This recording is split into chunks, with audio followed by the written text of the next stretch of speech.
विदुर ने कहा, महाराज, हितैषी बंधु बांधवों का यह कर्तव्य है कि वे निसंकोच आपके हित की बात कह दें, परंतु आप किसी की बात सुनना भी तो नहीं चाहते, इसी से उनकी बातों को हृदय में स्थान नहीं देते। पितामह भीष्म और आचार्य द्रोण ने बहुत ही प्रिय और हितकर बात कही है, परंतु आपने अभी उन्हें कहाँ स्वीकार किया। मैंने खूब सोच समझकर विचार कर देख लिया है कि भीष्म और द्रोण से बढ़कर आपका कोई मित्र नहीं है। ये दोनों महापुरुष अवस्था, बुद्धि और शास्त्र ज्ञान आदि सभी बातों में सबसे बढ़े चढ़े हैं। इनके हृदय में आपके और पांडु के पुत्रों के प्रति समान स्नेह भाव है। बाएं हाथ से भी बाण चलाने वाले अर्जुन को और तो क्या, स्वयं इंद्र भी युद्ध में नहीं जीत सकता। महाबाहु भीम, जिसकी भुजाओं में 10,000 हाथियों का बल है, उसको देवता लोग भी युद्ध में कैसे जीत सकते हैं। रणबांकुरे नकुल सहदेव अथवा धैर्य, दया, क्षमा, सत्य और पराक्रम के मूर्तिमान विग्रह धर्मराज युधिष्ठिर को ही युद्ध के द्वारा किस प्रकार हराया जा सकता है। आपको समझ लेना चाहिए कि पांडवों के पक्ष में स्वयं श्री बलराम जी और सात्यकी हैं। भगवान श्री कृष्ण उनके सलाहकार हैं। बलवान एवं असंख्य यदुवंशी उनके लिए प्राणों की बाजी लगाने को तैयार हैं। यदि युद्ध हुआ तो पांडवों की विजय निश्चित है। यदि मान भी ले कि आपका पक्ष निर्बल नहीं है, फिर भी जो काम मेल-जोल से निकल सकता है, उसे झगड़ा बखेड़ा करके संदेहास्पद बना देना कहाँ की बुद्धिमानी है। जब से प्रजा को यह बात मालूम हुई है कि पांडव जीवित हैं, तब से सभी नागरिक अनागरिक उनके दर्शन के लिए उत्सुक हो रहे हैं। इस समय पांडवों के विरुद्ध कोई काम करने से राज्य विप्लव हो जाएगा। आप पहले अपनी प्रजा को प्रसन्न कीजिए। दुर्योधन, कर्ण और शकुनी आदि अधर्मी और दुष्ट हैं। इनकी समझ अभी तक कच्ची है।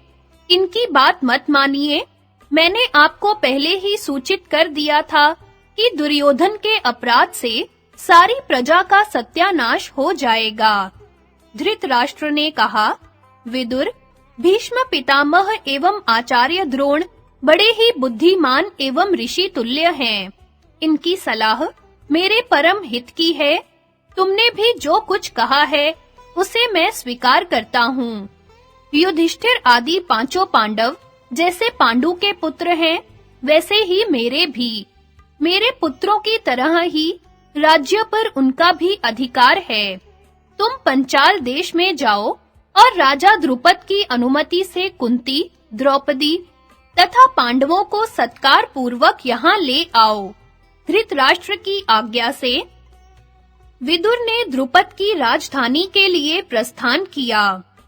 विदुर का पांडवों को हस्तिनापुर लाना और इंद्रप्रस्थ में उनके राज्य की स्थापना। वैशंपायन जी कहते हैं, जन्मेजय, महात्मा विदुर रथ पर सवार होकर पांडवों के पास राजा द्रुपद की राजधानी में गए। विदुर जी द्रुपद, पांडव एवं द्रौपदी के लिए तरह-तरह के रत्न और उपहार अपने साथ ले गए थे। वे पहले नियमानुसार राजा द्रुपद से मिले। उन्होंने विदुर का बड़ा सत्कार किया। कुशल प्रश्न के अनंतर विदुर श्री कृष्ण और पांडवों से मिले। उन लोगों ने विदुर जी की बड़े प्रेम से अवभगत की। विदुर जी ने धृतराष्ट्र की ओर से बार-बार पांडवों का कुशल मंगल पूछा और सबके लिए लाए हुए उपहार अर्पित किए। उपयुक्त अवसर पाकर महात्मा विदुर ने श्री कृष्ण और पांडवों के सामने ही द्रुपद से निवेदन किया कि महाराज, आप लोग कृपा करके मेरी प्रार्थना पर ध्यान दें। महाराज धृतराष्ट्र ने अपने पुत्र और मंत्रियों सहित आपसे कुशल मंगल पूछा है। आपके साथ विवाह संबंध होने से उन्हें अत्यंत प्रसन्नता हुई है। पितामह भीष्म और द्रोणाचार्य ने भी आपका कुशल जानने के लिए बड़ी उत्सुकता प्रकट की है। इस अवसर पर वे जितने प्रसन्न हैं, उतनी प्रसन्नता उन्हें राज्य लाभ से भी नहीं होती। अब आप पांडवों को हस्तिनापुर भेजने की तैयारी कीजिए। सभी कुरुवंशी पांडवों को देखने के लिए उत्कंठित हो रहे हैं। कुरुकुल की नारियां नववधू द्रौपदी को देखने के लिए लालायित हैं। पांडवों को भी अपने देश से चले बहुत दिन हो गए, ये भी वहां जाने के लिए उत्सुक होंगे। अब आप इन लोगों को वहां जाने की आज्ञा दें।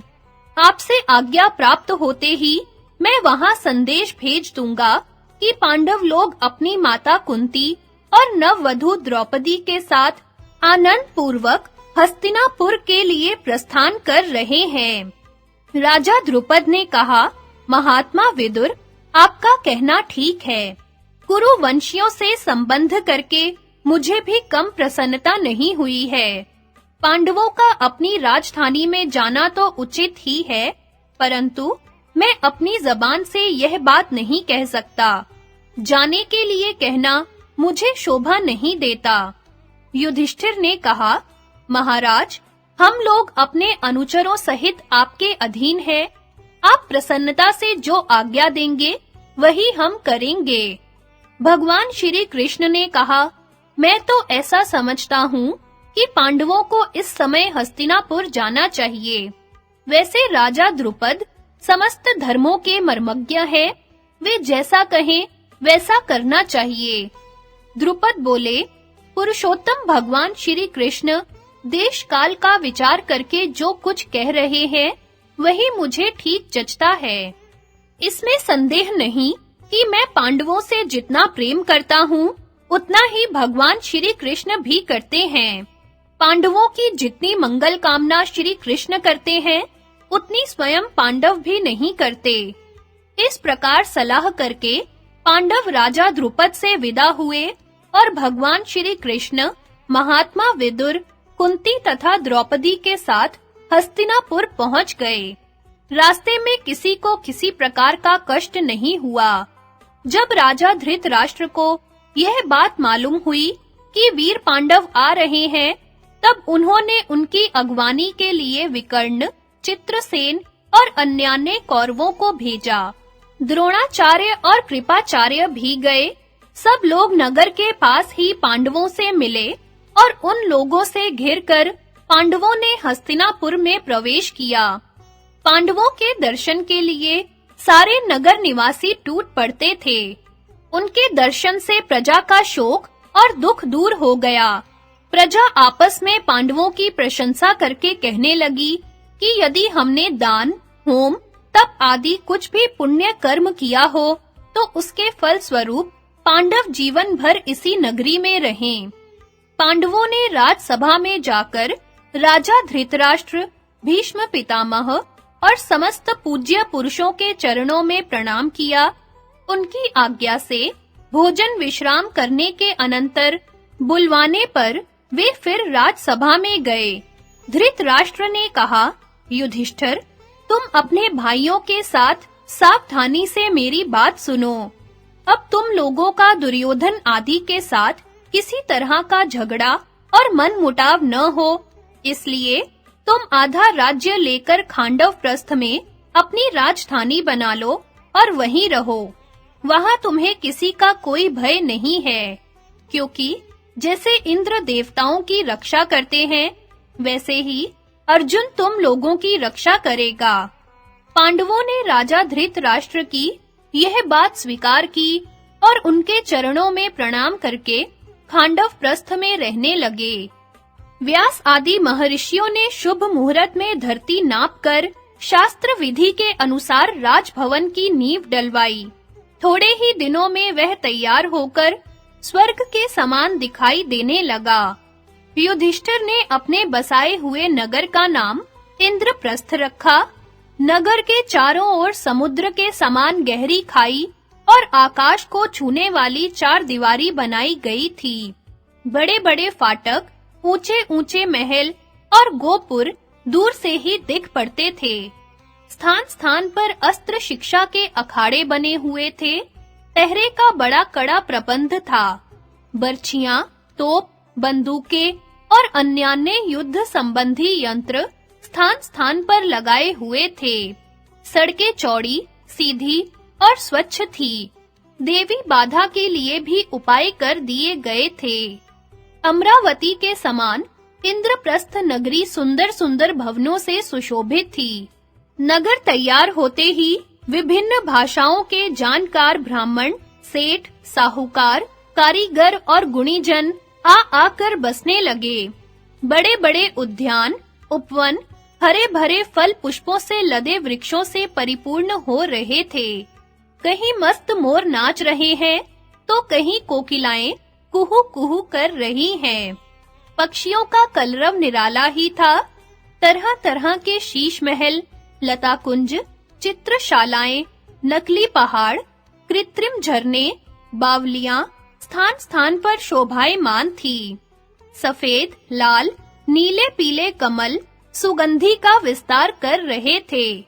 नगर की बनावट और प्रजा की उत्तमता से पांडवों को बड़ी प्रसन्नता हुई। उनका आधा राज्य मिल गया, नगर बस गया। दिनों दिन उन्नति होने लगी। जब पांडव बेखटके होकर राज्य भोग करने लगे, तब भगवान श्री कृष्ण और बलराम उनसे अनुमति लेकर द्वारका चले गए।